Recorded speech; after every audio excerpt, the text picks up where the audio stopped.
Greetings, people of Earth. Welcome back to the Steampunk Coffee Shop build, episode 3. Had a little bit of time off, had to make some repairs to the living space, but that seems to be done now. It's all taken care of. I've been at this a year now, and it seems like on one hand it went by quickly, on the other hand it was kind of tough, kind of a slog. I'm still trying to figure out what am I doing here. I know that I like building stuff, but I haven't quite put the whole package together yet as far as doing videos and being entertaining. I'm not good at skits. I can only be myself. I hope that's enough. We'll see. My Steampunk Coffee Shop is coming along. I feel like I'm so close. I'm close to getting it done, but unlike some of my other previous projects that you can see, as I got to the end, I kind of cut corners or just didn't finish it. And I'm not going to do that this time. I'm really putting in the effort to make this a complete project. As the floors, there's 3 floors, and each floor was more complicated than the last, finishing with the VIP lounge up at the top. That's where I wanted to really kind of make the project shine, because I want to have windows where you can look inside.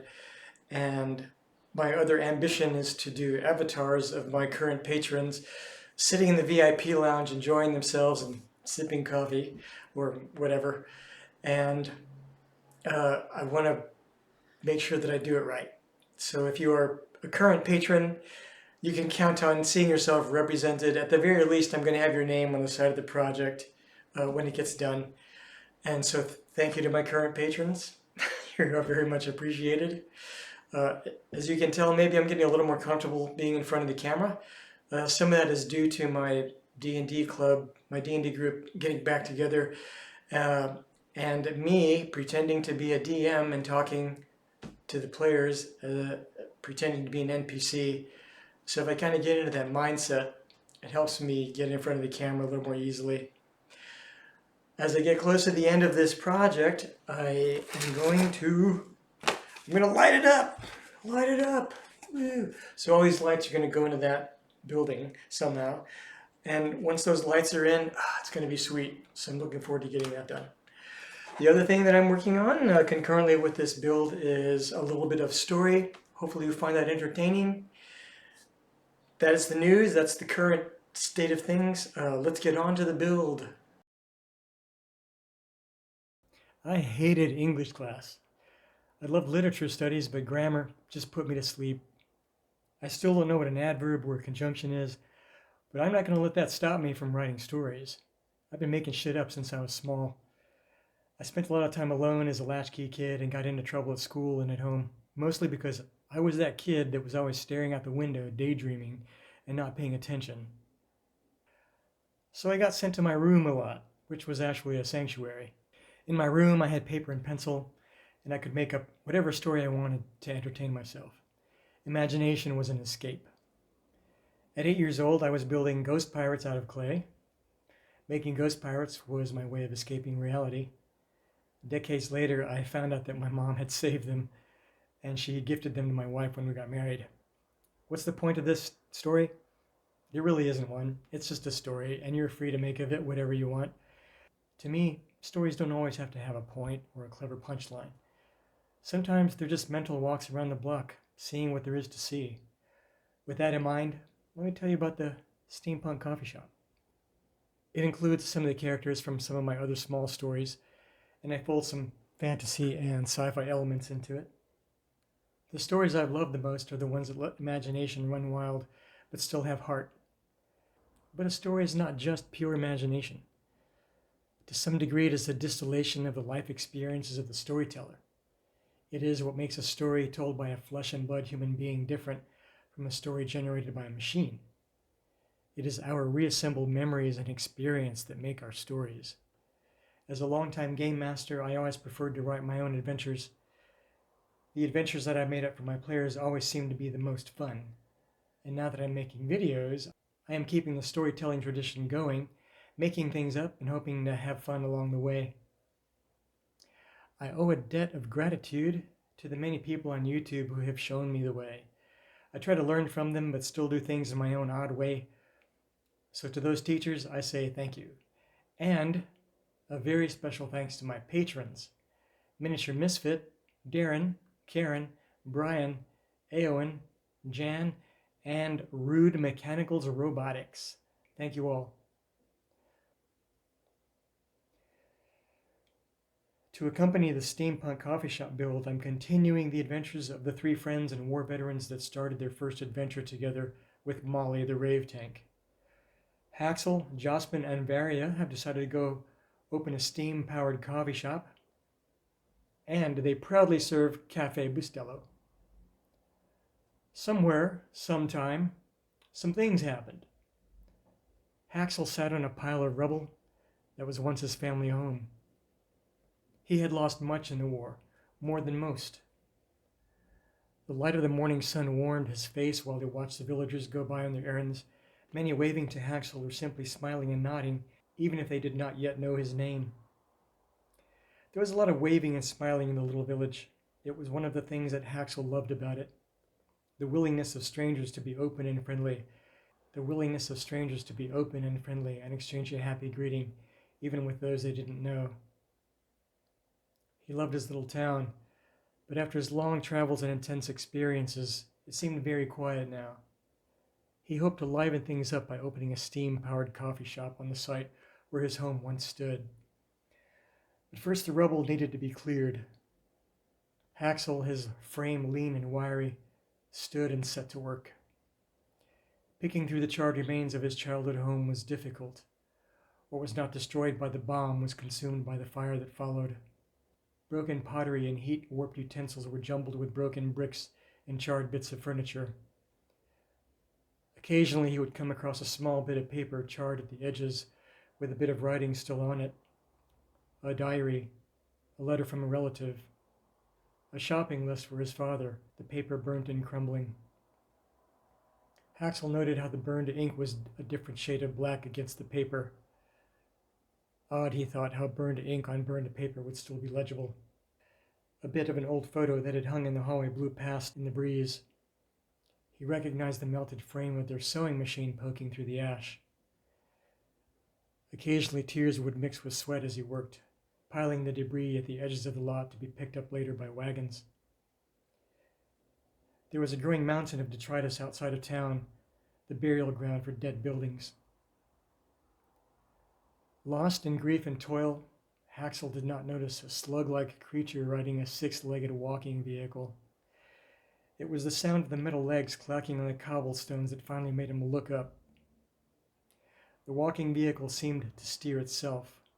Riding on it was one of the alien slug-like beings that had recently arrived on the planet. It was reading the morning newspaper. The vehicle stopped when it came alongside Haxel.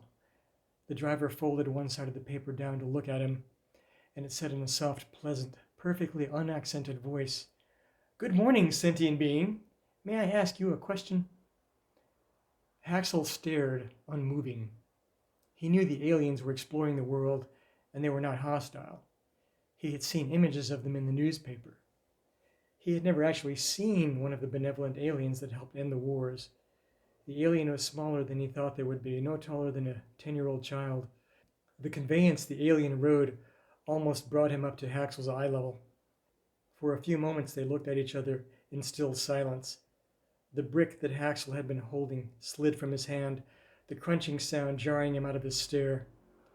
He stepped closer to get a look at both the alien and his striding vehicle. The alien turned the newspaper towards Haxel and, pointing at a word, turned to him and asked, "What is this word here?" "Splug." Haxel hesitated before answering. You're a splug." The little alien's antennae stiffened and he replied, "Oh, how is that?" "Well," Haxel said, "you're from space, yeah?" "No, we are from a planet in space."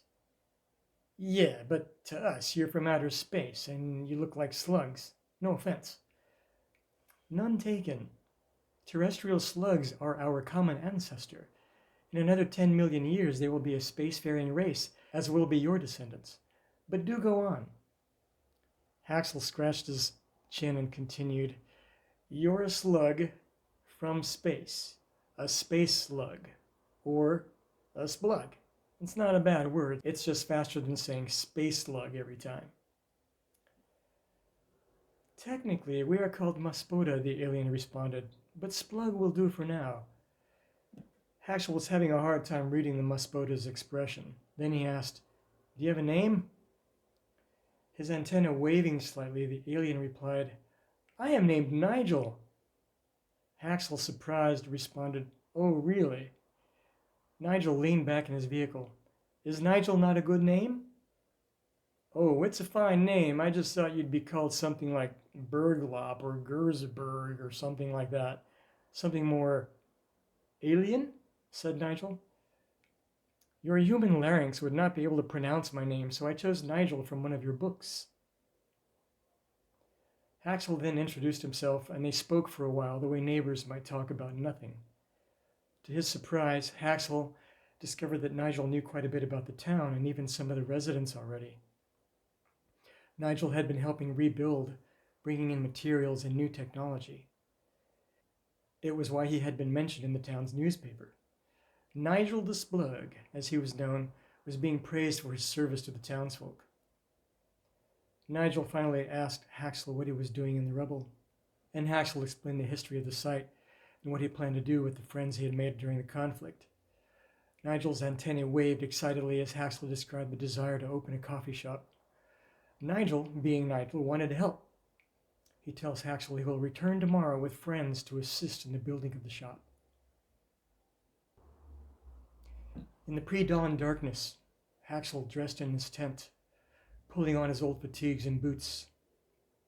After the ceasefire, the tent was given to him as a benefit by the grizzled sergeant who ran the platoon.